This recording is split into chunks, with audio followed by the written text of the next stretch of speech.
বেশ কয়েক বছর ধরে বসন্তের দেখা নেই। শীত, গ্রীষ্ম, বর্ষা সবই আসছে, কিন্তু বসন্ত আসছে না।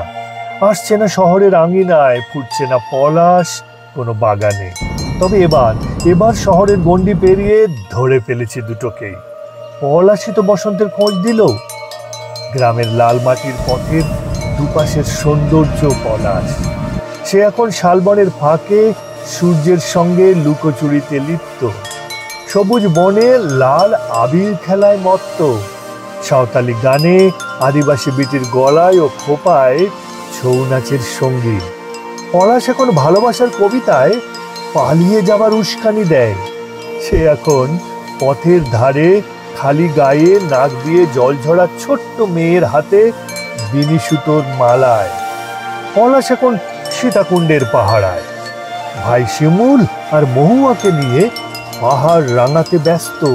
খয়রাবেড়া ড্যামের সূর্যাস্তের মোহরায় পলাশ এখন ব্যস্ত বসন্ত বন্দনায়।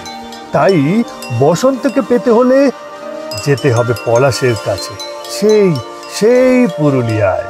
সঙ্গে আছে ডুগং দত্তা, দ্য মকিং মম।